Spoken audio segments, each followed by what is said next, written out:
हरे कृष्णा कृष्ण कृष्णा हरे हरे, हरे रामो राम रामो हरे हरे। तो सभी भक्तों का मैं धन्यवाद करना चाहूंगा जो आज एकत्रित हुए हैं हरि कथा के लिए। एंड स्पेशल थैंक्स जो इतना समय दे रहे हैं भागवतम श्रवण के लिए। तो क्योंकि आप लोग सब जो है ठीक 4 बजे कनेक्ट हो जाते हैं,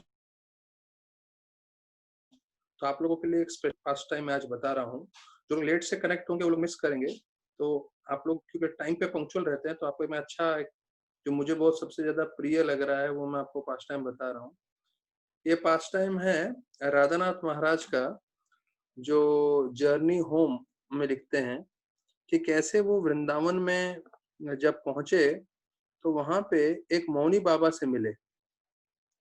तो बताया जाता है कि वो मौनी बाबा तकरीबन तकरीबन 110 साल की उम्र के थे। और क्योंकि वो मौनी थे, वो बोलते कुछ नहीं थे, लेकिन मुंह से बोल नहीं सकते थे, लेकिन उनके पास एक स्लेट था, तो स्लेट पे लिखते थे। तो वो महाराज जब उनसे मिलने आए, महाराज कैसे तो वृंदावन पहुंचे थे मथुरा से, वो हमको सब मालूम है कहानी कि कैसे महाराज का ट्रेन मिस हो गया, फिर वहां मथुरा में रुके, वहां पे जन्माष्टमी उन्होंने जो है मनाया। उसके बाद लोगों ने उनको वृंदावन की तरफ मार्गदर्शन किया और वहां पहुंचे। तो जब वो मौनी बाबा से मिले तो मौनी बाबा स्लेट पे लिखते हैं, और जो उनका और महाराज के बीच में चर्चा होता है बहुत ही बढ़िया है, बहुत ही अच्छा है। वो बोलते हैं पहला लिखते हैं वो लाइन, पीपल थिंक, लोग सोचते हैं। और क्योंकि वो स्लेट छोटा सा था तो उनको बार बार मिटा के लिखना पड़ता था। फिर बोलते हैं, वापस से लिखते हैं क्या, दैट पीपल ऑफ वृंदावन, कि जो वृंदावन के लोग हैं, फिर से मिटाते हैं और लिखते हैं आर क्रेजी, वो पागल है। तो जो ये बाहर वाले लोगों को भी लगता है, वो हम उस पर बाद में चर्चा करेंगे। पर यहाँ पे वर्णन आ रहा है कि वो मौनी बाबा राधानाथ महाराज को बोल रहे हैं कि लोगों को लगता है कि जो लोग वृंदावन में रहते हैं वो लोग क्रेजी हैं, पागल हैं। तो फिर वो मिटा के लिखते हैं, सच बात है, हम लोग पागल हैं, लेकिन किसके लिए पागल हैं? कृष्णा के लिए। तो बाहर की दुनिया सोचती है हम पागल हैं, तो सही है, हम पागल हैं, लेकिन हम कृष्णा के लिए पागल हैं। और फिर लिखते हैं, अगर आप भी यहाँ रहोगे वृंदावन में तो आप भी पागल बन जाओगे। और फिर जो है वो एक मुस्कुराहट करते हैं। तो राधानाथ महाराज बताते हैं कि उस मुस्कुराहट का मतलब वो था कि जो मुझे नहीं मालूम पर इनको मालूम है, क्योंकि वो इतने समय से वृंदावन में रह रहे थे।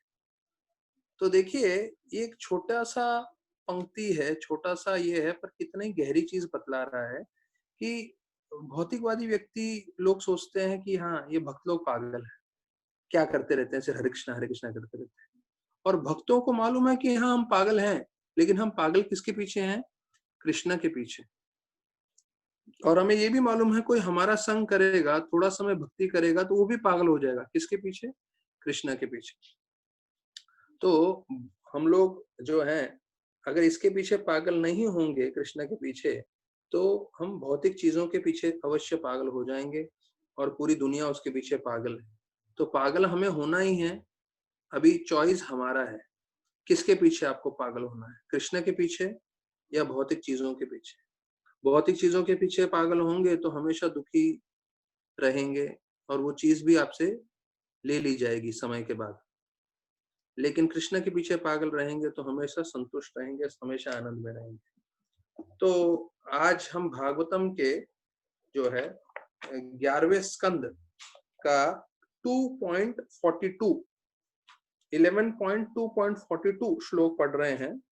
तो ये बहुत एक भागवतम का जो है आध्यात्म का ज्ञान बताता है, आध्यात्म का जो है शक्ति श्रीमद् भागवतम का, और भक्ति की शक्ति बताता है। भक्ति परेशानुभाव विरक्तिर अन्यत्र च सतिरक एक काल प्रपद्यमानस्य यथा अस्नतः सूयस तुष्टि पुष्टि शुद्ध आपयो अनुखासम। तो देखिए, ये श्लोक में बताया गया है, ये श्लोक हमारे लिए जानना बहुत जरूरी है कि जैसे हम एक एक निवाला खाते हैं, अनुघासम, अनुघासम मतलब एक एक निवाला, increasing each morsel of food, एक एक हम जब खाना खाते हैं तो उसका असर क्या होता है उसके बारे में वर्णन किया गया है। देखिए, तुष्टि, पुष्टि और शुद्ध अपायो, तो ये 3 चीज का वर्णन किया गया है। इसका मतलब क्या है कि भाई जो भी हम जब भी हम भोजन लेते हैं तो उसमें हमको पहला होता है तुष्टि, संतुष्टि हो जाती है। पुष्टि मतलब हमें ताकत आता है, हमें नरिशमेंट मिलता है। एंड शुद्ध पाया, इसका मतलब है कि हमारा जो भूख है, हमारा जो भूख है अंदर से वो खत्म होने लगता है एक एक निवाला खाते हैं। तो ये हम सबको मालूम है, हम सब रोज दिन में 2-3 बार 4 बार खाते रहते हैं। तो सबको पता है कि जब हम खाना खाते हैं तो खाते समय 3 चीजें होती है। एक, हम संतुष्ट हो जाते हैं, हमें नरिशमेंट, हमें ताकत मिलता है। और तीसरा, हमारा जो भूख है वो एक एक निवाला खाते खाते कम होता है। तो उसी प्रकार से बोलते हैं भक्ति उतना शक्तिशाली है, जैसे खाने के बाद हमें ये 3 चीजों का खुद हमें जो है एक्सपीरियंस होता है, अनुभव होता है। उसी प्रकार से जब भक्ति करते हैं तो हमें 3 चीजों का वैसे ही जो है एक्सपीरियंस, अनुभव होता है। क्या होता है? हमें जो है भगवान का डायरेक्ट परसेप्शन, साक्षात्कार होता है। हमें विरक्ति मिलती है। विरक्ति मतलब भौतिक चीजों से हमारा मन भर जाता है, हम उससे निरासक्त हो जाते हैं। और जो है हमें हमारा डिवोशन, हमारा भगवान की तरफ प्रेम बढ़ता है। तो ये तीनों चीजें अपने साथ होती हैं, जैसा खाना खाते समय तुष्टि, पुष्टि और शुद्ध अपायो।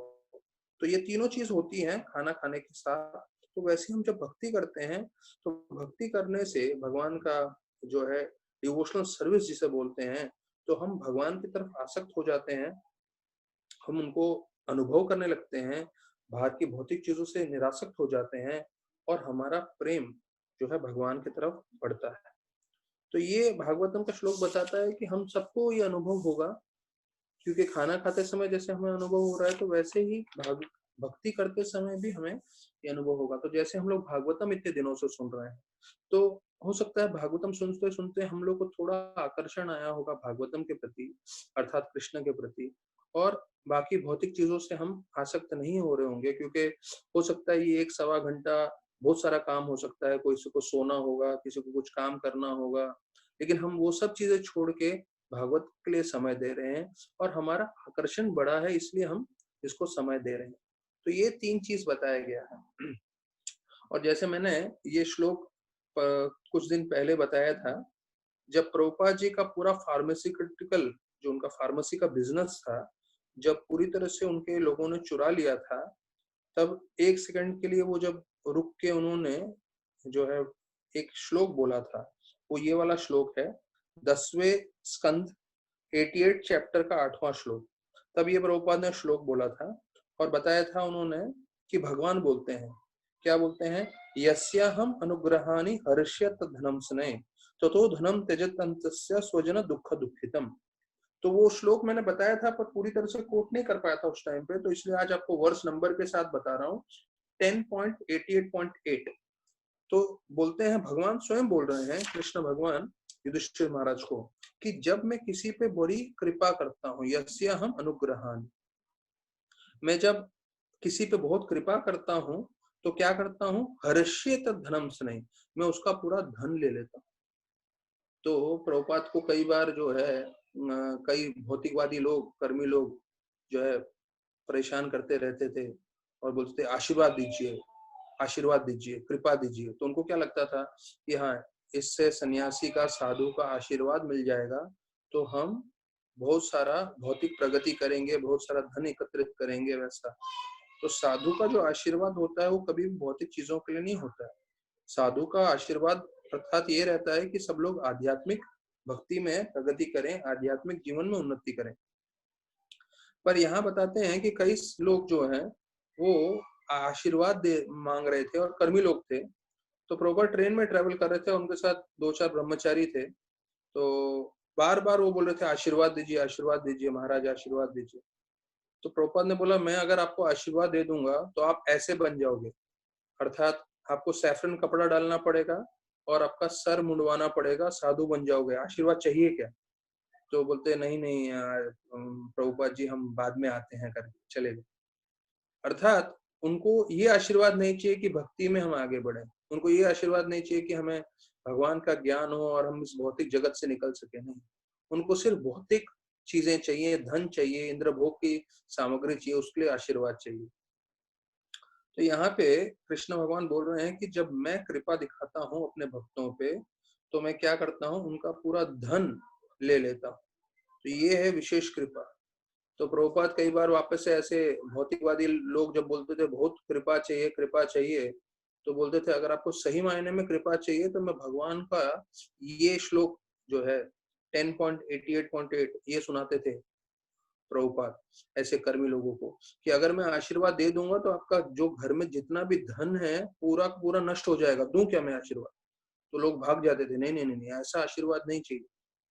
पर यहाँ पे प्रभुपाद बता रहे हैं कि कैसे कृष्ण भगवान जब किसी पे कृपा करते हैं तो उसको पूरा धन ले लेते हैं, और ततो अधनम त्यजन तस्य, तो जैसे ही उसका धन निकल जाता है तो स्वजना, स्वजना मतलब उसके जो रिश्तेदार हैं वो भी उसको त्याग देते हैं। तो देखिए पहला तो कृष्ण भगवान ने उसका धन ले लिया तो पहले ही दुखी है। और हम भौतिक जगत में देखते हैं कि अगर किसी के पास धन नहीं हो तो उसके परिवार वाले भी उसका सम्मान नहीं करते, त्याग देते हैं उसको। स्वजन दुख दुखितम, तो जो परिवार वाले हैं वो उसको त्याग देते हैं। तो बताया जाता है ऐसे जीव को दुगना दुख लगता है। दुगना दुख क्यों? पैसा भी गया और रिश्तेदार भी सब छोड़ के चले गए। क्यों? क्योंकि उसका पैसा नहीं है। ऐसी परिस्थिति में बताया जाता है वो पूरी तरह से भगवान के शरणागत हो जाता है, और ये भगवान की बड़ी कृपा है। तो ध्यान रखना चाहिए हमें भगवान से अपने हिसाब से, उनके हिसाब से कृपा कृपा नहीं मांगनी चाहिए, क्योंकि कृपा बोले तो कभी कभी ऐसी कृपा भी हो सकती है। तो ये दूसरा जो है श्लोक था जो मुझे बताना था। पहले श्लोक में हमने सुना खाना खाने से कैसे हमें जो है संतुष्टि मिलती है, ताकत मिलता है और हमारा भूख कम होता है।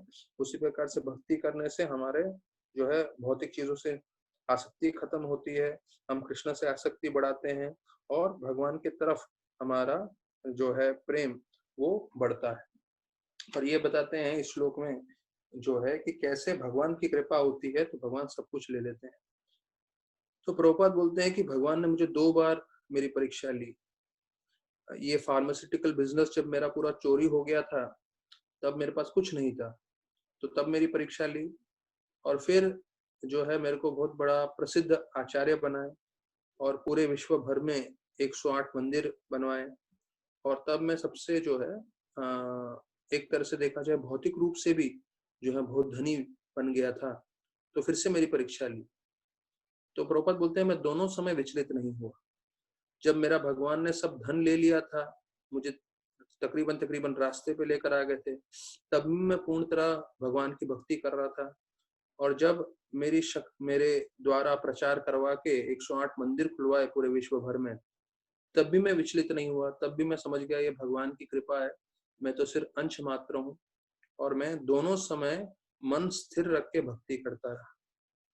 तो ये चीज बतलाते हैं, प्रभुपाद के तात्पर्य में भी बार बार दिया गया है कि हमारे पास जो कुछ भी है, हमारे पास इतनी क्षमता होनी चाहिए और इतनी बुद्धि होनी चाहिए कि हम उसको सही तरह से भगवान की सेवा में सदुपयोग करें।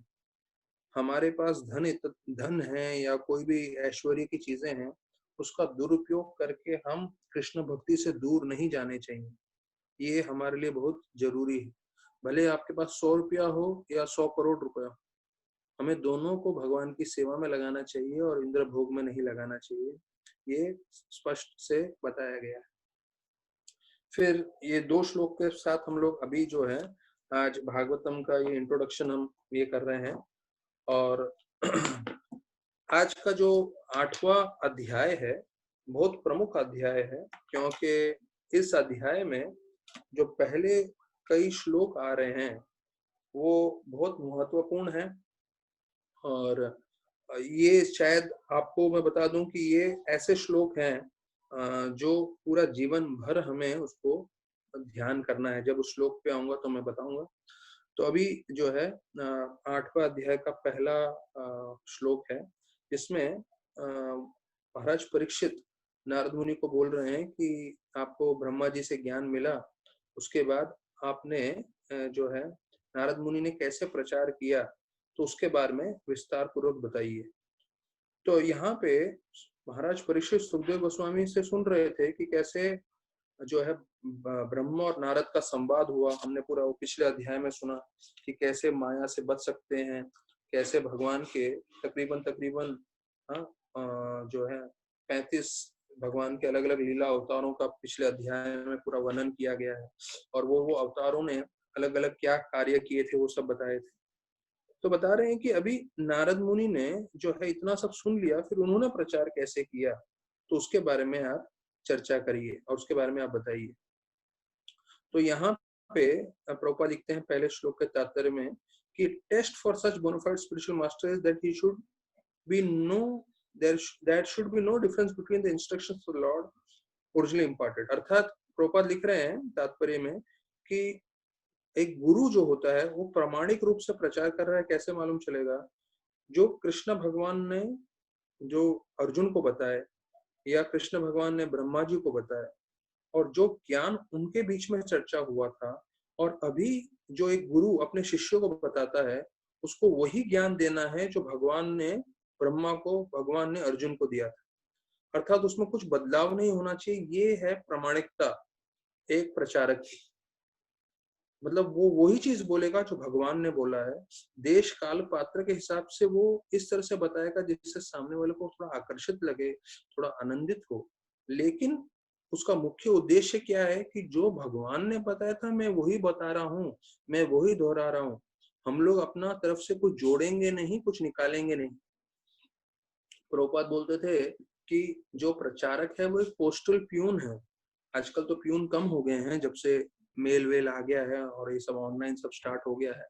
लेकिन एक जमाना था जब प्यून आते थे, तो प्यून का काम क्या था कि जो आपको मिला जाए लिफाफा, वो जाके सीधा सामने उनके घर पे दे दें। तो उसमें से वो कुछ निकालेगा नहीं, कुछ जोड़ेगा नहीं। तो उसी प्रकार से जो भक्त होता है वो भगवान ने क्या कहा है वो समझता है और वही चीज दोहराता है। तो प्रभुपाद जी एक चीज ये बताते हैं और दूसरी चीज बताते हैं, भगवान को एक जो है अगुना बताया गया है, या दूसरे जगह पे निर्गुण बताया गया है। तो इसका मतलब ये नहीं है निर्गुण मतलब कि भगवान का कोई गुण नहीं है, भगवान के कोई जो है क्वालिटीज नहीं है, नहीं। इसका मतलब ये है कि भगवान के पास कोई भौतिक गुण नहीं है, मटेरियल क्वालिटीज नहीं है।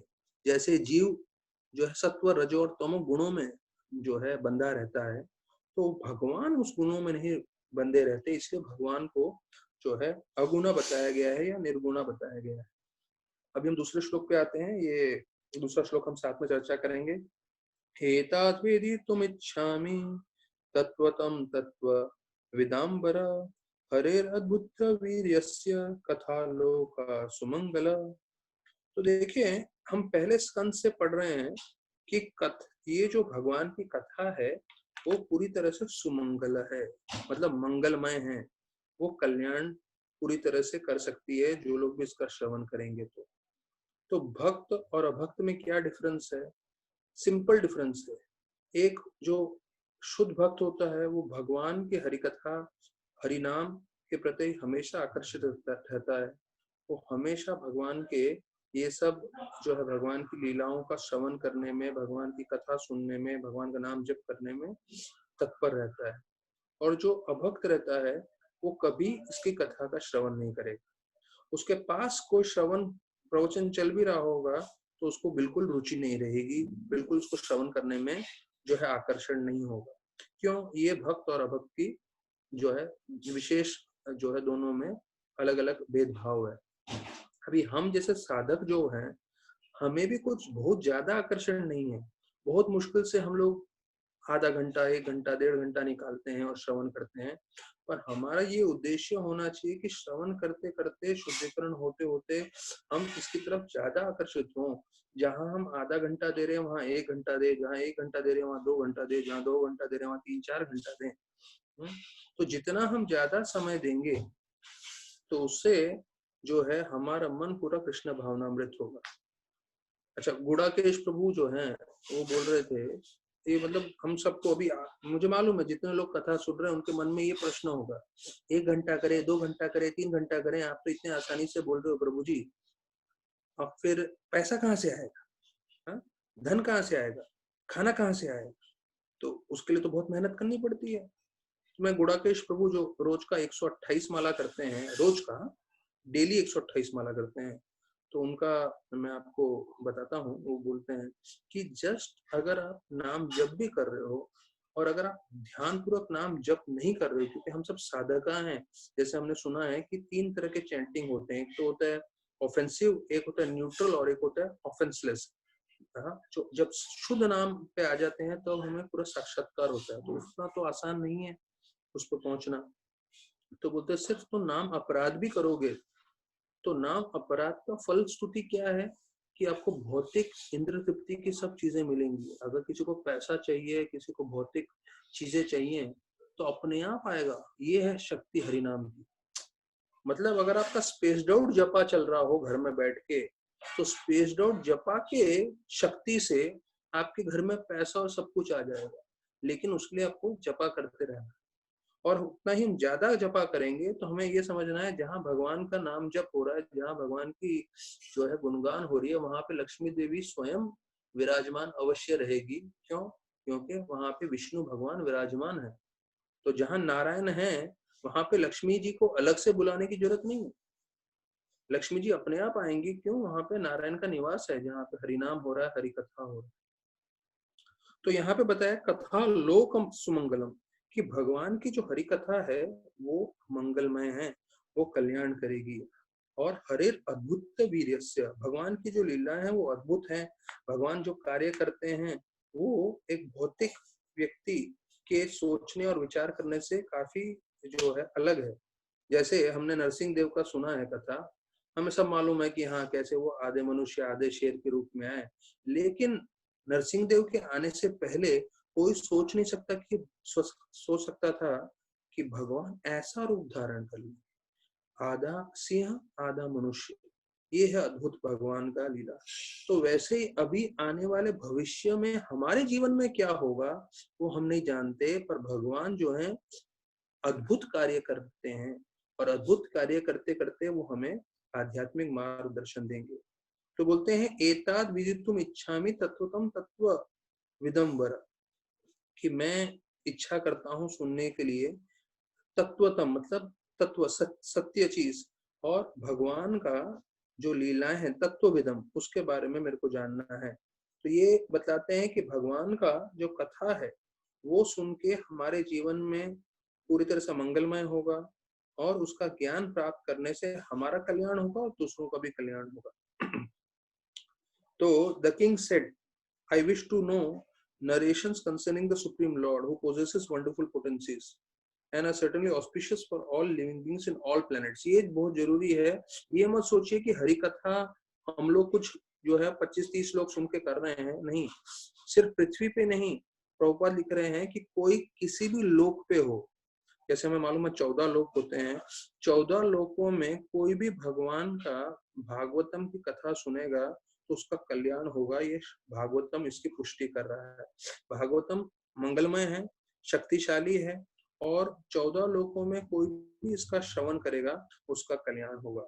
आध्यात्मिक कल्याण के लिए भागवतम बना है, लेकिन बार बार ये दोहराया गया है कि अगर किसी को भौतिक इच्छाएं भी हैं तभी वो भागवतम का श्रवण करे। भागवतम में इतनी शक्ति है कि वो भौतिक इच्छाओं की भी पूरी तरह से पूर्ति कर सकता है। और भौतिक इच्छाओं की पूर्ति करते हुए भगवान इतने जो है तेज हैं, इतने कृपालु हैं, वो अपने भक्त को जो भौतिक इच्छा से आया हुआ है उसकी भौतिक इच्छा की पूर्ति भी कर लेते हैं, और उसको पूरी तरह से अपनी भक्ति में भी प्रवेश दिला देते हैं। और हमने ध्रुव महाराज की कथा सुनी है, कैसे उनको बहुत बड़ा राज्य चाहिए था, और भगवान ने उसकी राज्य की इच्छा भी पुष्टि कर दी, और उसको जो है अपने भक्ति में भी पूरी तरह से जो है समाग्रह करा लिया। तो प्रभुपाद बोलते हैं कि Shrimad Bhagavatam is certainly very dear scripture for all devotees of the lord, but is auspicious for the non devotees also. मतलब हम लोग जो भक्त हैं वो तो भागवतम पढ़ते हैं, और जो शुद्ध भक्त हैं वो तो पूरा समय भागवत में जो है उनका मनन होता रहता है। लेकिन जो अभक्त हैं उनके लिए भी बहुत शुभ है। क्यों?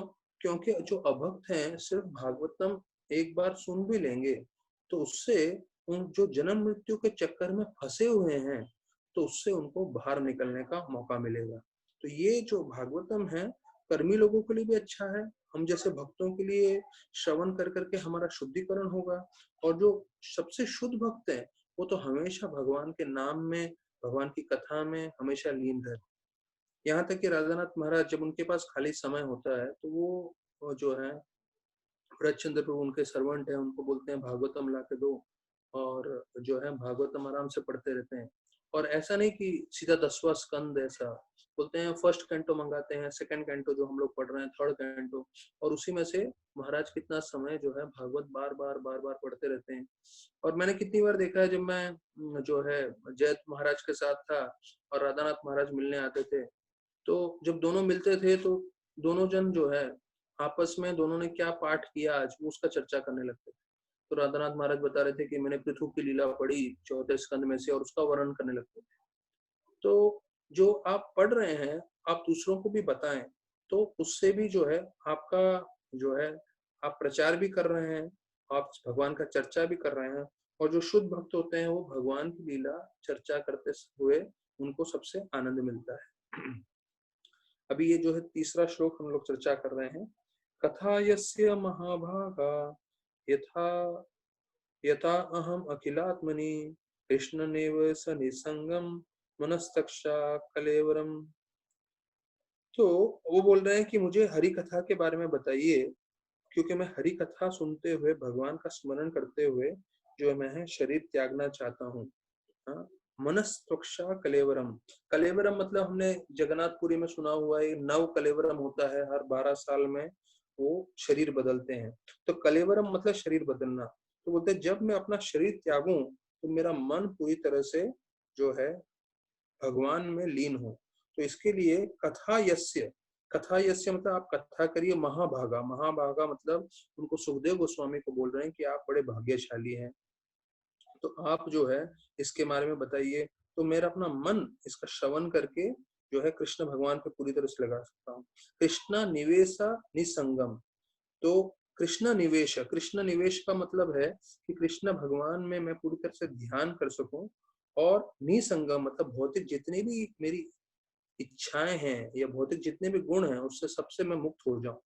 तो अभी ये देखिए 7 दिन बाद उनका अंत होने वाला है, और वो जो है सुखदेव गोस्वामी को बोल रहे हैं कि आप जो है भागवतम बताइए, उस भागवतम की शक्ति से मैं कृष्ण पे ध्यान कर सकता हूँ, मेरी भौतिक जितनी भी इच्छाएं हैं या भौतिक गुण है उसका सब नष्ट हो जाएगा, और मन जो है पूरी तरह से जो है भगवान पे केंद्र करके मैं अपना शरीर त्याग सकता हूँ। तो यही हमारा जीवन का उद्देश्य है कि हम पूरी तरह से अपना मन भगवान में जो है लगा रखें। तो ये अंतिम समय में नहीं करना है, अंतिम समय में तो करना ही है। अर्थात ऐसा नहीं सोचना चाहिए कि सिर्फ अंतिम समय में मैं करूं, हमें पूरा जीवन पर्यंत कोशिश करना चाहिए। तो मैं अधिकांश समय बोलता हूँ, कभी आपके उंगली में जो है कुकिंग करते समय एक तेल का बूंद गिर जाए, या फिर कुछ चाकू से काट रहे हो या कुछ पिन विन से काम कर रहे हो और गलती से आपको चाकू लग जाए, पिन लग जाए, तो आप देखिए आपके मुख से क्या निकलता है। अगर कृष्णा निकला तो पास, अगर आ, औच, हुई माँ, औ, ये सब निकला फेल। तो आप देखिए आपके मुख से क्या निकलता है। आप कृष्ण कितना कृष्ण भावनामृत है, ऐसे समय में मालूम चलेगा जब आपको बिना संकेत किए पीड़ा आ जाएगी। तो अगर कृष्णा का स्मरण कर पाया तो मतलब आप पूरी तरह से कृष्ण भावनामृत है, और ऐसे ही कृष्ण भावनामृत को बढ़ाना है। तो अभी हम उस श्लोक पे आ रहे हैं। तीसरे श्लोक का प्रभुपाद जी तात्पर्य में बताते हैं कि जब भी हम भागवतम श्रवण कर रहे हैं, इसका मतलब ये है कि हम साक्षात कृष्ण भगवान के संग में हैं। तो प्रभुपाद जी ने ये पहले स्कंद में भी दोहराया है, बार बार दोहराया है ये चीज, कि हमें समझना चाहिए कि जब हम भागवत सुन रहे हैं, हम कृष्ण भगवान के संग में हैं। और जैसे आप कृष्ण भगवान के संग में रहोगे, तो प्रभुपाद जी लिखते हैं कि आपको आशीर्वाद मिलेगा कृष्ण भगवान का। तो वैसे ही जब आप भागवतम सुन रहे हैं 1-1.25 घंटे के लिए, तो आपको समझना चाहिए कि आप 1.25 घंटा कृष्ण का संग ले रहे हो। इस संग में कृष्ण भगवान का आपको आशीर्वाद मिल रहा है। तो वो आशीर्वाद अलग अलग रूप में आपके जीवन में प्रकट होगा। आध्यात्मिक, भौतिक, जो भी चीज चाहिए, लेकिन आपको पूरी तरह से आशीर्वाद मिल रहा है भगवान का। और आशीर्वाद मिलना मतलब प्रभुपाद जी बतलाते हैं कि भौतिक जो हमारे में इच्छाएं हैं या जो भौतिक हमारे में गुण है, उससे हम जो है मुक्त हो जाएंगे। तो कृष्ण भगवान का संग लेने का मतलब प्रभुपाद जी बता रहे हैं आगे कि आप में जो भी भौतिक इच्छाएं वो पूरी नष्ट हो जाएंगी और पूरी तरह से भक्ति में स्थिर हो जाओगे। और बोलते हैं जैसे सूर्य रहता है तो सूर्य के समान सामने अंधकार कहीं नहीं रहता। तो उसी प्रकार से जैसे भागवतम प्रवेश करेंगे, कृष्णा प्रवेश करेंगे हमारे जीवन में, तो अंधकारमय या भौतिक चीजें हमारे जीवन से निकल जाएंगी। कृष्णा सूर्य समान, माया अंधकार, जहां कृष्णा तहां नहीं माया अधिकार। तो प्रभुपाद लिखते हैं contamination by material qualities is the cause of repeated birth and death. अर्थात इसका पूरा सार क्या है कि आप जन्म मृत्यु के चक्कर से निकल जाओगे। फिर प्रभुपाद जी बतलाते हैं कि कैसे जो लोग भागवतम सुनते हैं बाहर के कथाकारों से, तो उनको भौतिक चीजें मिल जाएंगी पर उनको आध्यात्मिक उनका उन्नति नहीं होगा। जो एक हफ्ते का भागवतम सुनते हैं वो प्रमाणिक नहीं है। भागवतम नित्य सुनना चाहिए, जो अगले श्लोक में पूरी तरह से बताया जाएगा। तो फिर प्रभुपाद बोलते हैं one should continue such hearing till the end of one's life. मतलब हमें अपना पूरा 7 दिन नहीं सुनना है, रोज सुनते सुनते हमारे जीवन के अंत तक सुनना है। ये 8.3 है, जो लोग पढ़ना चाहें विस्तार में पढ़ सकते हैं। प्रभुपाद लिख रहे हैं कि हमें सुनना कब तक है, हमारे जीवन के अंत तक, till the end of one's life, so that one can actually have translation and thus be liberated by simply hearing Shrimad Bhagavatam. अर्थात कि हमें जीवन के अंत तक श्रीमद् भागवतम सुनना है। श्रीमद् भागवतम सुनना मतलब भगवान का संग में रहना, और भगवान का संग लेते हुए जीवन के अंत तक श्रवण करेंगे तो हम मुक्त होकर भगवत धाम जा सकते हैं। तो ये जो है एक ही चीज बार बार प्रभुपाद जी ने बताया कि जो श्रोतागण है, जो श्रवण कर रहे हैं, वो समझ लें कि हम रोज ऐसे भागवतम सुनते रहेंगे जीवन के अंत तक, तो उससे हम जो है अपना जीवन सार्थक कर सकते हैं और भगवत धाम जा सकते हैं। अभी जो है ये सबसे मुख्य श्लोक आ रहा है, जो मैंने बताया कि ये श्लोक सब लोग कंठस्थ कर सकते हैं, जो लोग लर्निंग में हैं या जिनको प्रचार कार्य करना है। तो ये 8.4 जो है वो सबसे इम्पोर्टेंट श्लोक में माना जाता है, one of the very important shlokas from Shrimad Bhagavatam. और ये श्लोक जो है बहुत ही महत्वपूर्ण है। तो आप लोग सब मार्क कर लीजिए अपने, अगर जो लोग लिख रहे हैं तो पढ़ रहे हैं। ये है 8.4 सेकंड 4। शृण्वता श्रद्धया नित्यं गृह्णन्तस्वचेष्टितां कालेन नाति दीर्घेन भगवान विशते हृदि। तो बताया जाता है, इसका संक्षेप में ऐसा है कि भगवान हृदय में प्रवेश करते हैं जो नित्य रूप से भगवान का हरि कथा रोज सुनता है, तो भगवान हृदय में प्रकट हो जाते हैं। तो हम इसका पूरा श्लोक का हम एक एक शब्द से समझेंगे। शृण्वता श्रद्धा नित्यम, ये जो श्लोक है मेरे को 99 मतलब आज से तकरीबन 21 साल पहले एक भक्त ने लिख के मुझे ऐसा आशीर्वचन करके दिया था कि आप ये श्लोक के आधार पे अपना जीवन व्यतीत कर सकते हैं, इस भागवतम के हिसाब से अपना जीवन बदलाव ला सकते हैं, उसके हिसाब से आप जी सकते हैं, और फिर ये भागवतम जो है आप प्रचार कर सकते हैं। तो 99 में दिया था, मुझे लग रहा है कि मैंने 21 साल ऐसे बर्बाद कर दिए। मैंने अपने सारे काउंसलिस को 21 साल तक भागवतम नहीं दिया, अभी लॉकडाउन में स्टार्ट किया है। तो मुझे लगता है मुझे बहुत पहले कर देना चाहिए था, और उम्मीद करता हूँ कि भागवतम की कृपा से और वैष्णव की कृपा से ये लॉकडाउन के पश्चात भी पूरी तरह से भागवतम ही हम देंगे लोगों को। तो ये बताते हैं शृण्वता। देखिए बार बार ये शब्द जो है उसका रिपीटेशन हो रहा है, दोहराया जा रहा है, शृण्वता, श्रवण करना, श्रवण करना, श्रवण करना। हाँ, तो श्रवण करना मतलब सबसे पहला स्टेप है भक्ति में, प्रगति में। तो शृण्वता श्रद्धया नित्यम, इसके एक एक शब्दों को मैं इसलिए सीरियसली ले रहा हूँ क्योंकि हमें एक शब्द का मतलब मालूम होगा और हमको लगेगा हाँ मैं समझ गया, इसका मतलब ये है, और हम ऐसे बढ़ेंगे। नहीं, अगर आप इसका तात्पर्य में देखेंगे, वर्ड टू वर्ड मीनिंग में देखेंगे, ट्रांसलेशन में देखेंगे, अलग अलग मीनिंग आ रहा है। इसलिए मैं आपको एक एक शब्द का मतलब बता रहा हूँ कि श्रवण करना वो तो सही है, श्रद्धा, श्रद्धा मतलब फेथ, कि हम श्रद्धा से श्रवण करें। प्रभुपाद जी लिखते हैं इसका वर्ड टू वर्ड मीनिंग में कि अर्नेस्टनेस, अर्नेस्टनेस अगर आप वर्ड टू वर्ड मीनिंग देखेंगे, श्रद्धा मतलब अर्नेस्टनेस, और उसका हिंदी अनुवाद है ईमानदारी, कि हमें श्रवण करते समय ईमानदार होना पड़ेगा। क्या ईमानदारी है? अगला शब्द बताता है, वो है नित्यम। देखिए यहाँ नित्यम बताया गया है। नित्यम मतलब ये बार बार हमने सुना है, नित्यम मतलब रोज श्रवण करना है। और रोज ही नहीं, अगर हम ज्यादा कृष्ण भावनामृत हैं तो दिन में अधिकांश समय हम हरि भक्ति कर सकते हैं, हरि का श्रवण कर सकते हैं। श्रृण्वता श्रद्धया नित्यम, तो एक इसका लाइन का मीनिंग है कि हम श्रवण करें पूरी श्रद्धा पूर्वक हमेशा जीवन के लिए।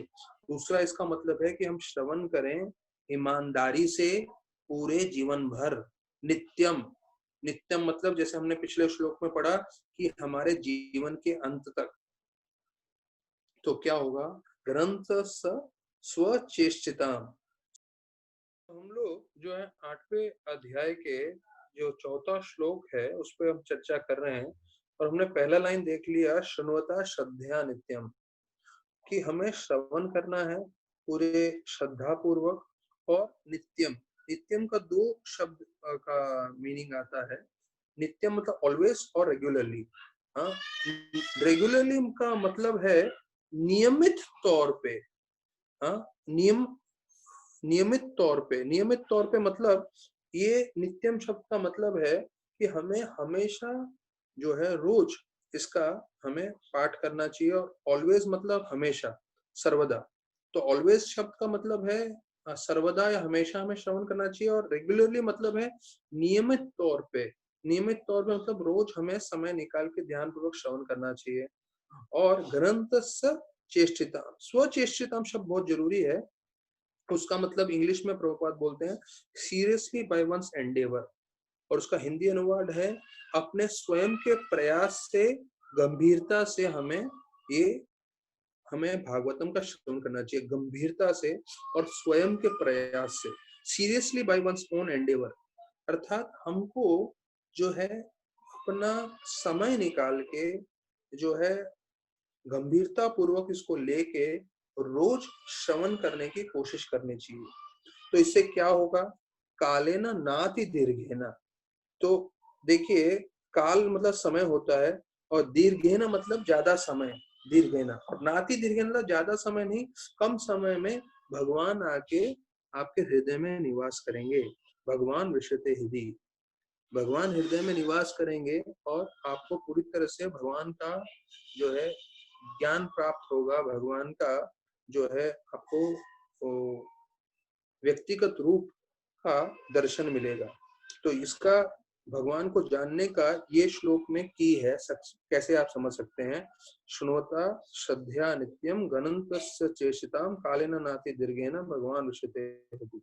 अगर आप चाहते हैं भगवान आपके हृदय में आके निवास करें, तो हमें रोज नित्य रूप से गंभीरता पूर्वक जो है नियमित रूप से भागवतम का श्रद्धा पूर्वक जो है ईमानदारी से श्रवण करना चाहिए। तो ये श्लोक में वही चीज बताया है जो स्टार्टिंग से, फर्स्ट कैंटो से, सेकंड कैंटो से, फर्स्ट चैप्टर से बताया जा रहा है। सेम चीज है, अलग अलग तरीके से महाराज परीक्षित, सुखदेव गोस्वामी बता रहे हैं कि हमें श्रवण करना चाहिए, और श्रवण करने से सारे अभद्र निकल जाएंगे, और हम जो है भगवान का संग में पहुंच सकते हैं, भगवान हमारे हृदय में प्रवेश करते हैं। तो प्रभुपाद लिखते हैं कि जो कर्मी लोग हैं, जो अभक्त हैं, उनको भगवान को देखना है बिना किसी योग्यता के। तो कई लोग बोलते हैं अरे भगवान दिखाओ, भगवान दिखाओ। अच्छा, मैं यहाँ पे बैठ के बोलूंगा लॉकडाउन में मुझे ट्रम्प जी दिखाओ, हाँ, जो प्रेसिडेंट है यूएस के, ट्रम्प दिखाओ। अगर मैं देखूंगा उसको, यहाँ मैं वसई में बैठा हूँ, तो मैं बोलूंगा वसई में वो जो है साई टावर में आके दिखाएंगे ट्रम्प को, तो मैं मानूंगा। अरे भैया, मेरे कहने के लिए क्या ट्रम्प के पास कुछ काम नहीं है क्या? वो प्रेसिडेंट है वहां का, अमेरिका का, वो फ्लाइट पकड़ के आएगा क्या? हाँ, हरि बोल आनंद प्रभु बोल रहे हैं मुझे देखना है, तो मैं उसको दर्शन देने आता हूँ। अरे भौतिक जगत का एक कर्मी व्यक्ति जो किसी पदवी में हो, वो ही कभी नहीं आएगा, तो भगवान क्या उससे भी निम्न है क्या जो आपको दर्शन देने आ जाएंगे? तो बोलते हैं आपकी योग्यता चाहिए। अगर आप बोलते हो कि हाँ मुझे मोदी जी से भी मिलना है, तो अगर आपकी योग्यता होगी तभी मोदी जी आपसे मिलेंगे, नहीं तो नहीं मिलेंगे। तो वैसे ही भगवान को आपको देखना है तो आपको अपनी योग्यता बनानी होगी। हाँ, योग्यता बनाने का ये मार्ग बताया है कि आप नित्य रूप से भागवत का श्रवण करें, भक्तों का संग करें, सेवा करें, तब आप।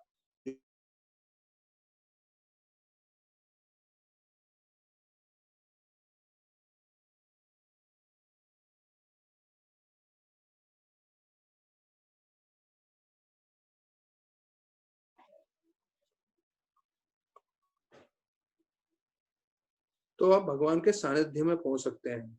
तो प्रभुपाद जी लिखते हैं, professional man are useless in this connection because they are neither selfless nor interested in liberation of the audience. तो प्रभुपाद जो है, बाहर के जो कथाकार हैं उनको इतना झापते हैं, मतलब कोई उसकी सीमा नहीं है। बोलते हैं ये जो बाहर के कथाकार हैं वो लोग बिल्कुल बकवास हैं, उनका तो कोई योग्यता नहीं है, क्योंकि खुद वो आत्म साक्षात्कार आत्म साक्षात्कार में निपुण नहीं है, और ना ही वो जो श्रोतागण है उनको भक्ति और मुक्ति प्रदान कर सकते हैं। विशेष रूप से यहाँ बोलते हैं लिबरेशन, मतलब ना उनमें शक्ति है, ना वो ना वो खुद भक्ति के बारे में जानते हैं, ना वो दूसरों को भक्ति प्रदान कर सकते हैं, तो उनका कोई फायदा नहीं। और बताया जाता है यहाँ नित्यम शब्द का प्रभुपाद जी अनुवाद में तात्पर्य में बोल रहे हैं कि हमेशा हमें जो है अपना जो है थोड़ा जो है ताकत लगा के पूरी भक्ति भाव से भागवतम का श्रवण करना चाहिए। ये दो तीन चीजें एक साथ बोल रहे हैं कि नित्यम शब्द का मतलब है रेगुलरली, हमेशा हमें थोड़ा जो है अपना ताकत लगाना पड़ेगा, बुद्धि लगानी पड़ेगी, और भक्ति भाव से ये तीनों चीज करना है। हमेशा भागवत सुनना है, भक्ति भाव से सुनना है, और उसके लिए हमें जो है प्रयास करना है, मेहनत करना है। तो ये तीनों चीज का मिश्रण होगा, तब हम भक्ति में आगे बढ़ पाएंगे और भगवान की कृपा हमें मिल पाएगी। तो ये है चौथा श्लोक। अभी हम पांचवें श्लोक में आ रहे हैं। प्रविष्ट कर्ण रंध्रेण स्वानं भावशरूरुणं धन्वन्ति समलं कृष्णं सलिलस्य यथा शराब। तो बोलते हैं कि भगवान का हरि कथा श्रवण करने से, पिछले श्लोक में सुना कि कैसे भगवान हृदय में आकर निवास करते हैं, और इस श्लोक में बोल रहे हैं कि जब हम कृष्ण भगवान का श्रवण करते हैं तो जो है हरि कथा हमारे कर्ण रंध्रों द्वारा, हमारे कान द्वारा हृदय में प्रवेश करती है, और जितने भी कल्मश हैं, जितने भी कचरा है हमारे जीवन में, जो काम है, क्रोध है, लोभ है, मोद है, मद मत्सर है, तो इन सब का जो है वो नाश कर देती है। और किसके समान? शलीलस्य यथा शराब। तो जब बरसात का समय आता है, जैसे भी कुछ समय में आने वाला है, तो हम देखते हैं बरसात के समय में सब कुछ स्वच्छ हो जाता है, यहाँ तक कि जो छोटे पानी के सरोवर हैं वो भी स्वच्छ हो जाते हैं। तो बोलते हैं जैसे बरसात के पानी से सब कुछ स्वच्छ हो जाता है, उसी प्रकार से यहाँ वर्णन आ रहा है कि भगवान की हरि कथा सुनने से सब कुछ स्वच्छ हो जाएगा हमारे जीवन में। प्रविष्ट कर्ण रंध्रेना, प्रविष्ट मतलब प्रवेश करना, अंदर जाना, और कहाँ से अंदर जाएंगे? कर्ण रंध्रेना, हमारे कानों द्वारा, और शरोरुरम, तो बताया जाता है धुनवंती समलम कृष्ण। धुनवंती मतलब देखिए, ये शब्द हम मालूम है, हम कपड़े धोते हैं तो धोना हमें मालूम है, तो यहाँ बोलते हैं धुनोती। धुनोती मतलब धुल जाता है क्या? शमलम, शमलम मतलब हमारे जितने भी अनर्थ हैं वो धुल जाएंगे। जैसे गंदे कपड़े धुल जाते हैं, वैसे हमारे सारे कलमश धुल जाते हैं जब हम भगवान का श्रवण करते हैं। प्रविष्ट कंद्रेना, हमारे कान से जब हरि कथा जाता है, भागवतम सुनते हैं, तो जैसे बरसात के पानी से सब कुछ धुल जाता है। कृष्णस्य सलिलस्य यथा शराब, कृष्ण की कथा सुनने का ये एक फायदा होता है, हमारा हृदय में जितने भी अनर्थ हैं वो सब निकल जाएंगे। प्रभुपाद लिखते हैं कि एक शुद्ध भक्त में इतनी शक्ति है कि वो विश्व के सारे जीवों को भगवत धाम ले जा सकता है। देखिए कितना शक्ति है एक प्योर डिवोटी में। प्रभुपाद लिखते हैं, स्टार्टिंग में ही लिख रहे हैं कि ये जो है हम लोग पांचवा श्लोक चर्चा कर रहे हैं, तो पांचवें श्लोक के परपट में फर्स्ट लाइन में लिख रहे हैं, it is said that a single pure devotee of the lord can deliver all the fallen souls of the world. Paragraph start होता है, उसके स्टार्टिंग में ही है पहले लाइन में, कि कितना एक शुद्ध भक्त में शक्ति है। एक शुद्ध भक्त जो है पूरे के पूरे जो है विश्व के लोगों का उद्धार कर सकता है। फिर बोलते हैं कि नारद जी को ब्रह्मा जी ने ज्ञान दिया, तो इसका बताते हैं कि can not only deliver himself from the clutches of maya. वापस इस चीज दोहरा रहे हैं कि एक शुद्ध भक्त की शक्ति क्या होती है कि वो सिर्फ अपने आप को नहीं बचाएगा, पर उनके द्वारा, उनकी भक्ति के द्वारा वो विश्व में जितने लोग हैं उन सबको बचा सकता है, उन सबका उद्धार कर सकता है। और फिर ऐसे भक्तों का उदाहरण दे रहे हैं प्रभुपाद जी। नारद मुनि, सुखदेव गोस्वामी, चैतन्य महाप्रभु, षड गोस्वामी, भक्ति विनोद ठाकुर, भक्तिदान ठाकुर, और बस यहाँ पे रुक जाते हैं etcetera, can deliver all people bye there empowered devotional service. तो देखिए प्रभुपाद जी की नम्रता, इन सब का नाम लिखा है, अपने गुरु तक का नाम लिखा है, पर अपना नाम नहीं लिखा। पर वास्तविक रूप में उन्होंने सबसे ज्यादा जो है भक्ति सिद्धांत ठाकुर और भक्ति विनोद ठाकुर से भी ज्यादा उन्होंने ये सेवा किया। तो एक भक्त ने प्रभुपाद से पूछा था कि प्रभुपाद, चैतन्य महाप्रभु ने सिर्फ भारत भर में क्यों प्रचार किया, भारत के बाहर विश्व भर में क्यों नहीं प्रचार किया चैतन्य महाप्रभु ने? तो प्रभुपाद सर झुका के बोले कि महाप्रभु चाहते थे कि मेरा एक भक्त भविष्य में ये सेवा करे, अर्थात वो इस सेवा उन्होंने मेरे लिए छोड़ दिया था। तो देखिए प्रभुपाद जी ने पूरा का पूरा जो है विश्व भर में जो है ये भक्ति का आंदोलन फैलाया, और यहाँ पे उनकी नम्रता ऐसी है, वो बता रहे हैं कि बाकी सब आचार्य इतना शक्ति वाले हैं तो सबको जो है भक्ति देके सबका उद्धार कर सकते हैं, और वो स्वयं भी हैं पर अपना नाम नहीं बोल रहे। तो फिर बोलते हैं कि भगवान हमारे हृदय में है हमेशा, लेकिन उनको जो है हम कब देख पाएंगे? भक्ति द्वारा, श्रवणम द्वारा, श्रीमद् भागवतम की कथा द्वारा। फिर प्रभुपाद लिखते हैं devotional service to the lord with specific intention for hearing Shrimad Bhagavatam regularly and always is the best recommended method for liberation from the clutches of illusion. कि अगर हम नियमित रूप से भागवत श्रवण करें, तो उससे जो है हमारा तुरंत जो है शुद्धिकरण हो जाएगा। Regularly and always is the best recommended method for liberation क्लेश, मतलब माया के जो है प्रपंच से हमें बचना है तो उसका हमें श्रवण करना चाहिए। अभी छठा श्लोक, धौतात्मा पुरुषा कृष्ण पादमूलम न मुंचति मुक्त सर्व परिक्लेश पंथस्व शरणम यथा। तो इस श्लोक पे आते हैं, पर मुझे याद आ रहा है कि एक बार एक स्त्री थी, उसको कैंसर हो गया था, वो प्रभुपाद से मिलने आती है, तो प्रभुपाद को बोलते हैं कि भक्तगण कि ये माता जी को कैंसर है, 1 महीने में शरीर त्यागने वाली है। तो प्रभुपाद जी बोलते हैं उसको कि ये आप शरीर त्यागने वाले हो, वैसे हम सब भी, हम जितने हैं सब शरीर त्यागने वाले हैं। आपको इतना मालूम चल गया है कि आप 1 महीने में निश्चित रूप से जाने वाले हो, तो अभी 1 महीने में आप जो है भागवतम श्रवण करिए और जीवन सार्थक करने की कोशिश करिए। तो प्रभुपाद जी ने ये नहीं सुना और बोला नहीं कि अरे आप 1 ही महीने में जा रहे हो, ये तो बहुत बुरा हो रहा है आपके साथ।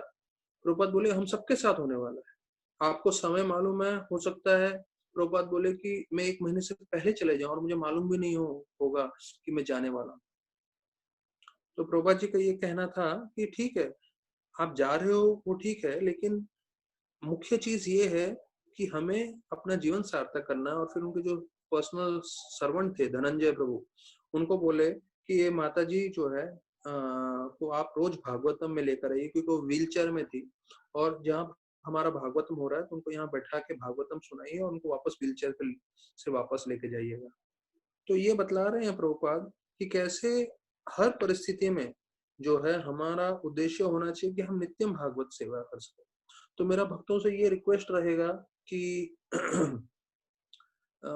अगर ये लॉकडाउन बाद में निकल भी जाएगा तो हम लोग सब जो है हरि कथा की तरफ जो है अपना नियमित रूप से, जैसे हमने सुना है यहाँ पे नित्यम सुनवता श्रद्धा नित्यम, तो हम जैसे नित्य रूप से श्रवण करें, और श्रवण करने से हमारा जीवन सार्थक होगा और हम जो है भगवत धाम जा सकते हैं। तो हम लोग कल जो है, मैं अभी छठे श्लोक पे आऊंगा, उससे पहले मैं जैसे कल आपको बता रहा था कि कैसे हरि कथा शक्तिशाली है, और मैं थोड़ा कृष्णा बुक के नोट्स आपको थोड़ा बता रहा था मैं। तो हमें ये नहीं सोचना चाहिए अरे भाग भागवतम नित्यम मतलब हो सकता है जितने लोग श्रवण कर रहे हैं उसमें से कोई सोच रहा होगा कि अरे मैं तो इतना पांडित्य नहीं है, भागवतम थोड़ा मुश्किल होता है। भागवतम तो छोड़िए, लोगों को गीता भी मुश्किल होता है। गीता के जो तात्पर्य है वो थोड़ा समझने में थोड़ा मुश्किल होता है। ऐसा लोग बोलते हैं कि जब नींद नहीं आती है तो गीता पढ़ना चाहिए, गीता पढ़ोगे तो एकदम नींद आ जाएगी आपको। ऐसे भी वचन बोलते हैं लोग, अर्थात उनको कुछ समझ में नहीं आता, ऐसा व्यतीत करते हैं। तो कई भक्तगण होंगे जो ऐसा बोलेंगे कि भागवतम बहुत मुश्किल है, भागवतम में तो इतने बड़े बड़े तात्पर्य हैं, पहला स्कंद, दूसरा स्कंद, और जो है तो हो सकता है मेरी रुचि ना हो पूरा भागवतम पढ़ने के लिए। पर हमें कोशिश करते रहने चाहिए, और जो लोग पूरा भागवत नहीं पढ़ सकते, जिनको भागवतम मुश्किल हो रहा है, उनके लिए मैं समाधान बता रहा हूँ। प्रभुपाद बोले कि अगर कोई मेरा एक किताब जो है कृष्ण बुक, वो सिर्फ नित्य रूप से पढ़ेगा, तो मैं आपको गारंटी देता हूँ कि कृष्ण प्रेम उसके हृदय में जागृत हो जाएगा। जो हमने आज सुना है, भगवान विशते हृदय, तो वही चीज होगा सिर्फ कृष्ण बुक पढ़ने से भी। तो कृष्ण बुक अपने हिसाब से किसी को मराठी जमता है, हिंदी जमता है, इंग्लिश अच्छा लगता है, अपनी भाषा के हिसाब से लेकर आइए, और आज से नियम बना दीजिए कि कम से कम 10 मिनट 15 मिनट सोने से पहले मैं अवश्य पढ़ूंगा। और उससे जो है अगर जीवन पर्यंत आपने पढ़ा भाग कृष्ण बुक भी, तो कृष्ण बुक पढ़ने से भी आपको कृष्ण प्रेम की प्राप्ति होगी। अगर आप ये जो इतने कॉम्प्लिकेटेड भागवतम है, थोड़ा मुश्किल है समझना, तो ठीक है, वो हम समझा रहे हैं, हम पढ़ रहे हैं कि आपको पूरा का पूरा भागवत का ज्ञान दे सके। लेकिन अगर किसी को लग रहा है कि मैं खुद पढ़ नहीं पाऊंगा, भागवतम थोड़ा मुश्किल हो रहा है, तो कम से कम कृष्ण बुक ले लें। तो कृष्ण बुक में सिर्फ कहानियां हैं, वृंदावन, द्वारका, मथुरा की 90 चैप्टर्स हैं, और आप तकरीबन 10-15 मिनट भी पढ़ते रहेंगे तो तकरीबन आपको 2 साल लग जाएगा पूरा कृष्णा बुक पढ़ने के लिए। तो हर 2 साल में, 3 साल में आपका, 2-2 3-3 साल में आप एक एक बार कृष्णा बुक भी पढ़ेंगे तो आपको बहुत आनंद आएगा। और उससे जो है, जैसे इसमें बताया गया है, नित्यम, हाँ, श्रुणवता श्रद्धा नित्यम, नित्य रूप से, ऑलवेज, रेगुलरली और seriously by one's own endeavour, नियमित रूप से जो है हम गंभीरता पूर्वक लेके इसको पढ़ें। तो सिर्फ कृष्णा बुक पढ़ के भी जो है आपको कृष्ण प्रेम की प्राप्ति हो सकती है। तो प्रभुपाद लिखते हैं कृष्णा बुक में कि जब हम ये भागवतम पढ़ रहे हैं, कृष्णा बुक पढ़ रहे हैं, तो उससे साथ हमें क्या मिल रहा है। आजकल सब शॉपिंग मॉल में जाते हैं, उस पे ऑफर मिलता है ना, इसके साथ लीजिए ये मिलेगा, इसके साथ मिलेगा, 1 पे 1 फ्री का ऑफर है। तो ये जो हम भक्ति कर रहे हैं, श्रवण कर रहे हैं भागवतम का, तो उसके साथ हमें क्या मिलेगा? 3 चीज मिलेगी। पहला, एटर्नल हैप्पीनेस, हैप्पीनेस जो कभी खत्म नहीं होने वाला है। दूसरा, इम्पेरिशेबल हैप्पीनेस, अर्थात ये जो आनंद है कम भी नहीं होगा। हाँ, अगर हम वैष्णव अपराध करेंगे तो कम हो सकता है, वरना ये जो आनंद है वो कभी कम नहीं होता है। और हमने देखा है कि कृष्ण भगवान भी जो है इसको पूरी तरह से समझ नहीं पाते हैं, इतना इसका आनंद है, इसका इतना उसका जो है खुशी है। पहला, एटर्नल हैप्पीनेस। एटर्नल हैप्पीनेस मतलब जो भी भक्ति से जुड़ जाता है वो हमेश के लिए खुश होता है, हमेश के लिए आनंदित हो जाता है। भले ही वो शरीर छोड़ के वो उसका अंत भी हो जाए तो भी वो, उसकी आत्मा जो है भगवत धाम प्रवेश करती है और वो हमेश के लिए आनंदित हो जाता है। ये देखिए इतना शक्तिशाली भागवत है। दूसरा, इम्पेरिशेबल हैप्पीनेस, अर्थात इसका आनंद कभी कम नहीं होगा, ये आनंद बढ़ता ही जाएगा। तीसरा, an eternal life accompanies devotional service. Eternal life मतलब हम लोग को जो है शरीर अंत होने के बाद हमेशा ये लगा रहता है कि भाई भौतिक जगत में हमारा पुनः जन्म होता रहेगा, हम यहाँ फंसते रहेंगे, नहीं। इसके बाद आप सीधा भगवत धाम जाएंगे जहाँ पे अनित्य काल के लिए आपका जीवन होगा। अनित्य काल के लिए जीवन, अनित्य काल के लिए आनंद, और वो आनंद जो है उसमें कभी कमी नहीं आएगी, वो आनंद बढ़ता ही रहेगा। देखिए इतना शक्तिशाली है भागवतम। फिर प्रभुपाद बताते हैं, चाणक्य पंडित बोलते हैं कि अगर आप अपनी इंद्रियां वश में नहीं कर सकते तो आप दृढ़ता से भक्ति नहीं कर पाओगे। इसलिए भक्तों को चाहिए कि वो अपनी इंद्रियों को संयम करने की कोशिश कर सकें। और बलराम जी के बारे में मैं थोड़े जैसे से पॉइंट्स बता रहा हूँ, फिर वापस से हम आ जाएंगे छठे श्लोक में। फिर बता रहे हैं कि कैसे बलराम जी जो हैं वो हमें आध्यात्मिक शक्ति देते हैं, और बताते हैं चैतन्य चरितामृत में कि जो गुरु होते हैं वो भगवान कृष्ण की कृपा के मूर्तिमान स्वरूप है।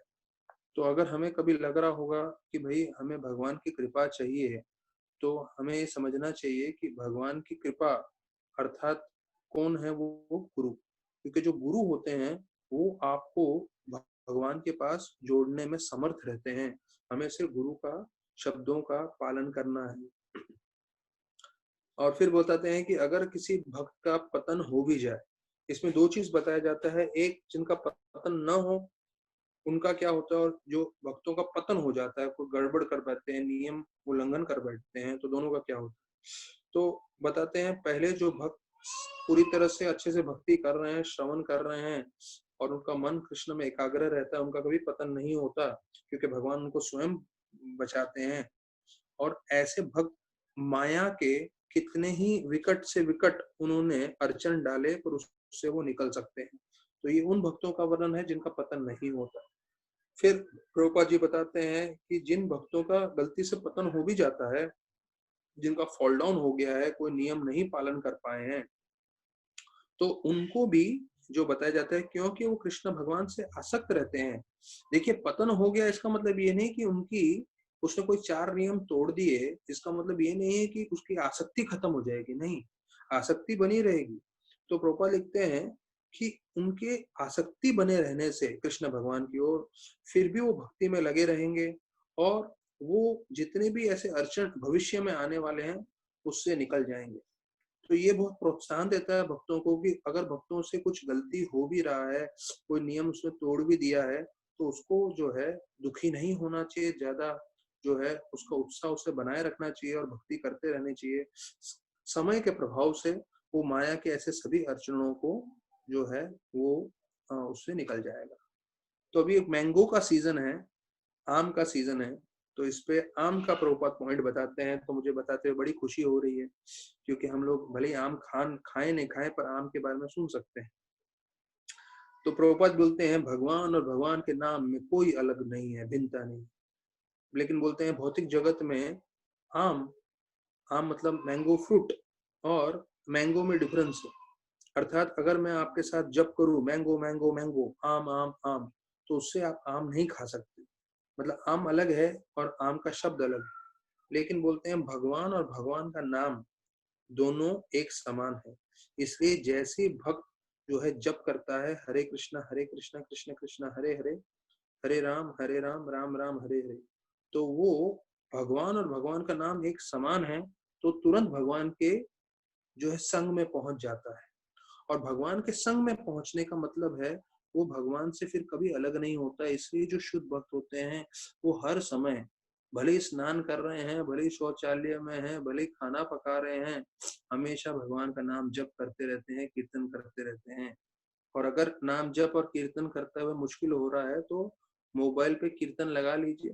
हाँ, कई माताएं होती हैं जो मोबाइल पे जो है हेडफोन लगाते हैं और लोगों से बात करते रहते हैं कुकिंग करते समय। तो अच्छी बात है, मैंने देख के काफी प्रेरणा ली। मैंने बोला देखिए, काम करते समय जब हम बात कर सकते हैं लोगों से, तो काम करते समय हम हरि कथा भी सुन सकते हैं, काम करते समय हम जो है हरि कीर्तन भी सुन सकते हैं। यहाँ जैसे बताया गया है स्वचेष्टिता, कि हमें गंभीरता पूर्वक लेना चाहिए ये मार्ग भक्ति का। हाँ, सब चीज हम लोग सीरियसली लेते हैं, बस भक्ति को सीरियसली नहीं लेते, ऐसे कैसे चलेगा। रिश्तेदारों से बात करना है उसको सीरियसली ले रहे हैं और भक्ति करना है उसको सीरियसली नहीं ले रहे हैं, ऐसे कैसे होगा। तो उसके लिए भी जो है हमें श्रवण करना है, कीर्तन करना है, तो उससे पूरी तरह से कल्याण होगा। तो ये देखिए आम का उदाहरण दिया है, तो इससे मुझे एक प्रसंग याद आ रहा है। गौरांग प्रभु जाते थे जेल में प्रचार करने के लिए।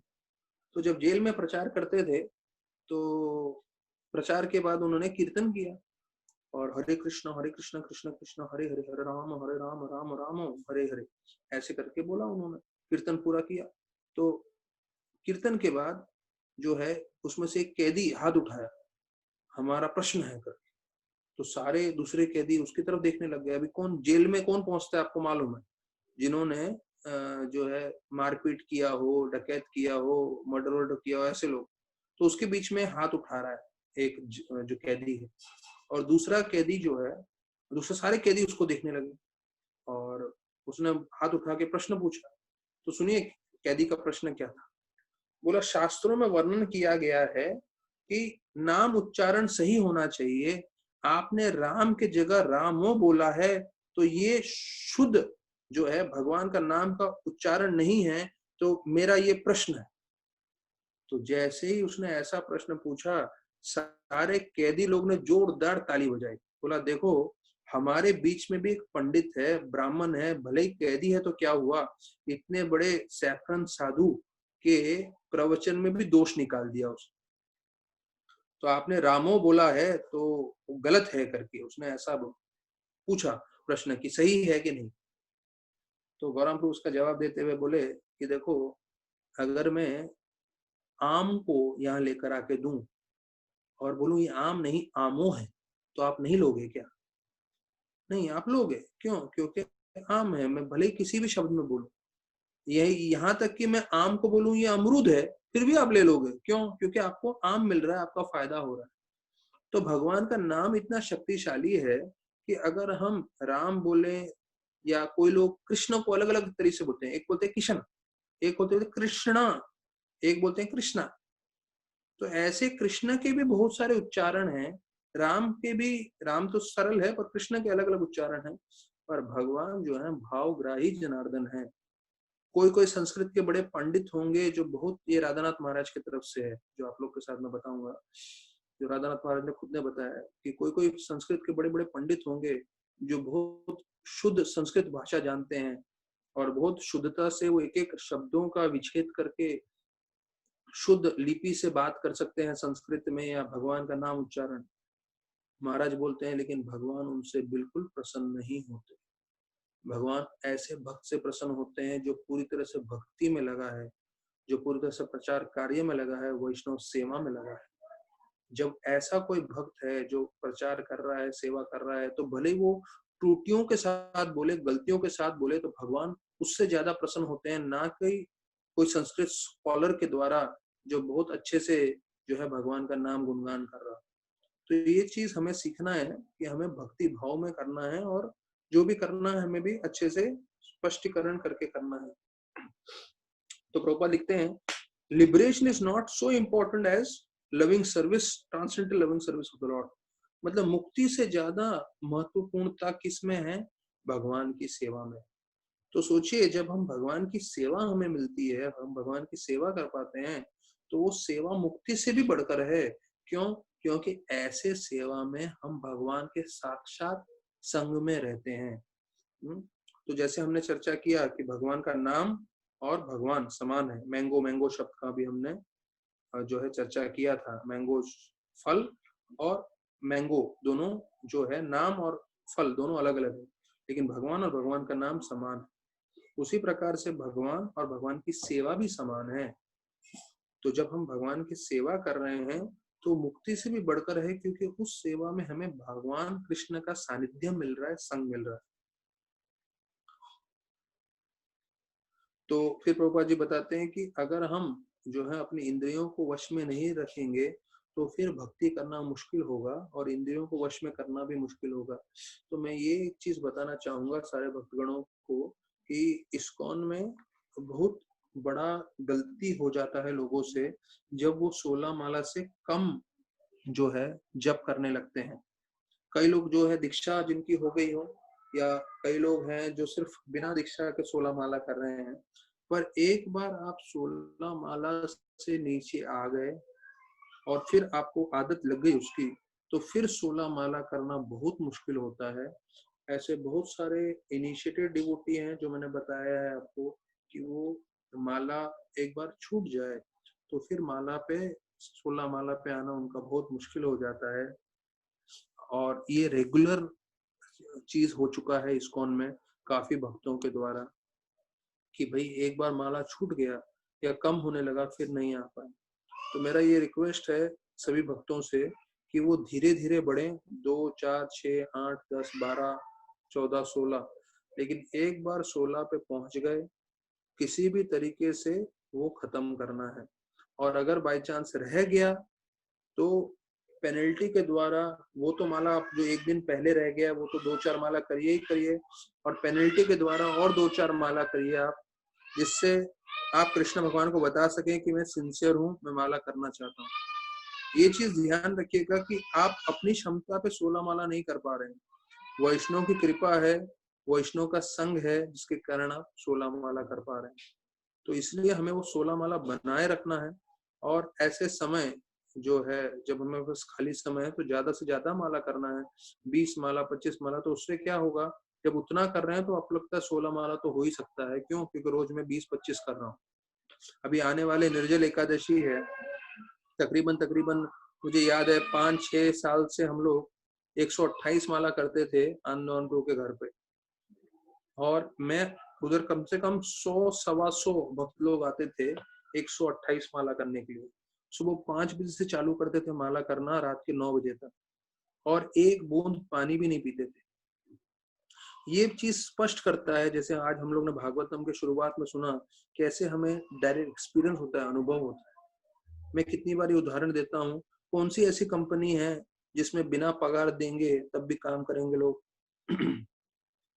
बताइए, कोई ऐसी कंपनी है जिसमें सैलरी नहीं देंगे तो काम करेंगे? नहीं, वो काम इसलिए कर रहे हैं क्योंकि उनको पैसा मिल रहा है। और ऐसी कौन सी कंपनी है जिसमें पैसा नहीं देंगे तब भी सुबह 5 बजे से 9 बजे तक जो है 16 घंटे काम करेंगे? कोई भी नहीं काम करेगा। हाँ, यहाँ पे ओवर टाइम हो जाता है। जितने भी लोग सुन रहे हैं उनको मालूम है, ऑफिस में काम करते करते 2-3-4 घंटे एक्स्ट्रा हो जाते हैं, तो जो है फ्रस्ट्रेशन आने लगता है। यहाँ पे सुबह 5 बजे से रात के 9 बजे तक कितना 16 घंटा जो है जब करना है। और उसमें भी अगर आपको ऑफिस में बोला जाए आपको खाने नहीं मिलेगा, सैलरी नहीं मिलेगा, तो कोई भी नहीं जाएगा। यहाँ तक कि पानी नहीं मिलेगा तो कोई सोच भी नहीं सकता करने का।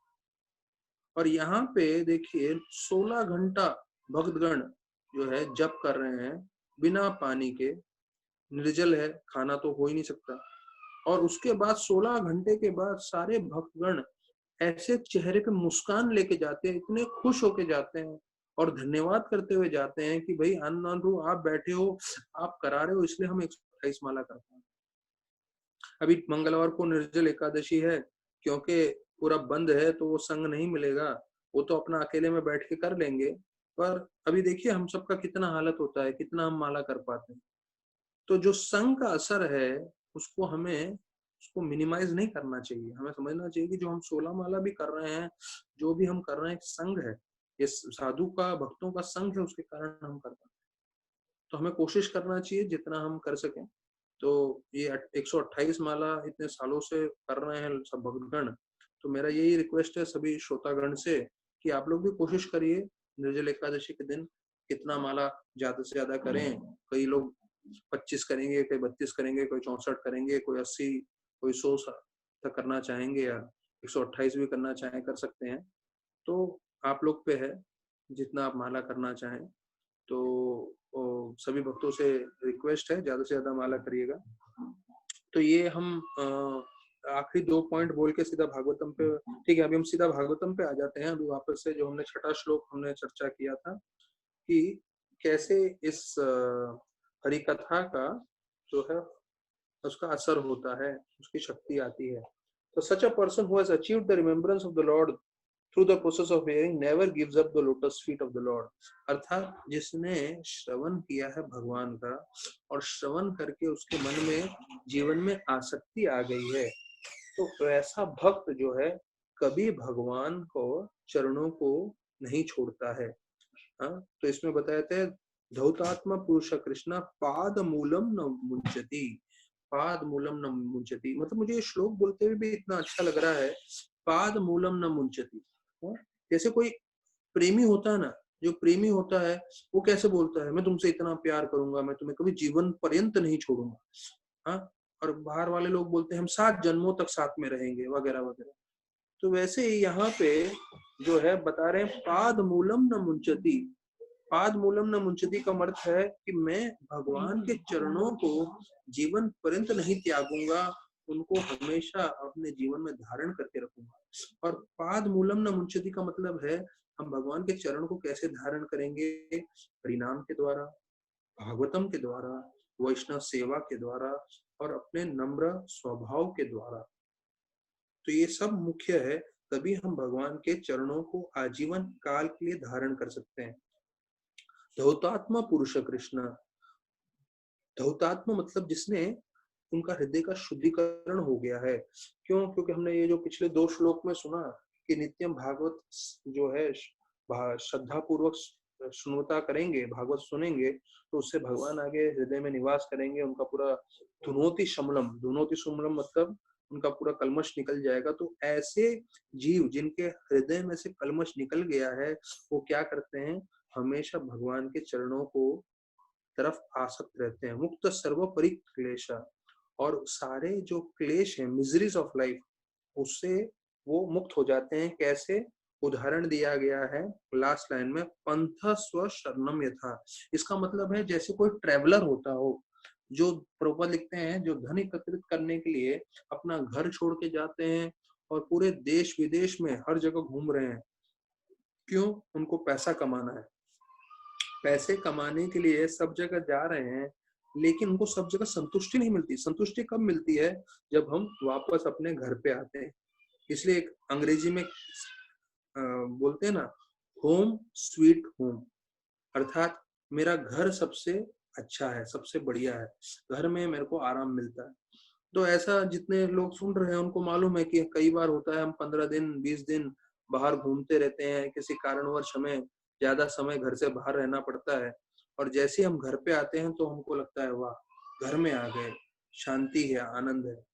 तो उसी प्रकार से बोलते हैं कि एक भक्त को कैसा लगता है कि जब वो जो है प्रवेश करता है भक्तों के संग में और कृष्ण के संग में, तो उसको जो इतने समय से वो इतना दुखी है, इतने समय से वो इतना तकलीफ में है, भौतिक चीजों में फंसा हुआ है, उससे वो मुक्त हो जाता है और आराम से शांति से भगवान के चरणों में आश्रय लेता है। तो बताते हैं कि फिर ऐसा भक्त जो है कभी भी भक्ति छोड़ता नहीं है, और ऐसा भक्ति का प्रचार करते समय थोड़ा तकलीफ होगा। प्रभुपाद उदाहरण देते हैं नित्यानंद प्रभु का और जीसस क्राइस्ट का, कैसे उन दोनों के जीवन में जगाई मधाई ने और बाकी लोगों ने आक्रमण किया, उनको चोट पहुंचाया। पर प्रभुपाद जी एक अच्छी बात लिखते हैं जो मैंने पहली बार सुना और मुझे भी बहुत अच्छा लगा, कि हाँ तकलीफ होता है, लेकिन अब देखिए नित्यानंद को सर पे, मालूम है हम सबको, सर पे वो मटके से मारा था, खून खून निकल गया था, और जीसस क्राइस्ट को कैसे जो है कीला मार के उनको ठोक दिया था, तो उनको लकड़ी पे लगाया था। तो इसका वर्णन करते हैं, तो इसमें दुख है, तकलीफ है, परेशानी है, बहुत दर्द है। प्रभुपाद लिखते हैं, although apparently very severe, the devotee of the Lord feel transcendental pleasure because Lord is satisfied। तो देखिए कितनी अच्छी बात बताई है कि भले ही दुनिया देख रही है नित्यानंद को सर पे चोट मारा, खून निकल रहा है, लेकिन वास्तविक रूप में क्या हो रहा है कि उनको बहुत आनंद आ रहा है। क्यों आनंद आ रहा है? क्योंकि भगवान उनसे प्रसन्न है। भगवान देख रहे हैं कि अरे ये मेरे प्रचार के लिए कितना तकलीफ झेल रहा है, इसको खून निकल रहा है, ये परेशानी में है, उसके बाद भी जो है वो प्रचार कर रहा है। तो भगवान ऐसे भक्त को आनंद की स्फूर्ति देते हैं, हृदय के अंदर से ऐसा कृपा देते हैं, जिस कृपा के कारण जो है वो हमेशा संतुष्ट रहता है, आनंदित रहता है। भले ही उसका खून निकल रहा हो, भले ही उसकी कोई पिटाई कर रहा हो, भले ही कोई बुरा बोल रहा हो, और या तो भले ही वो तपस्या कर रहा हो प्रचार करते करते, लेकिन भगवान हृदय में से उसको ऐसी स्फूर्ति देते हैं जिससे ऐसी परिस्थिति में भी जो है वो संपूर्ण रूप से संतुष्ट रहता है, आनंदित रहता है। तो ये बहुत मुख्य श्लोक है। हम इसका पूरा चर्चा नहीं कर रहे हैं, हम आधे पे ही हैं। अभी हम आधा कल चर्चा करेंगे इसी 4 बजे के समय में, और कथा आगे लेके जाएंगे 6वें श्लोक से और फिर 7वें श्लोक से, और ये कल अध्याय शायद हो सकता है हम समाप्त भी करें। बहुत बहुत धन्यवाद सभी भक्तों का। हरे कृष्ण।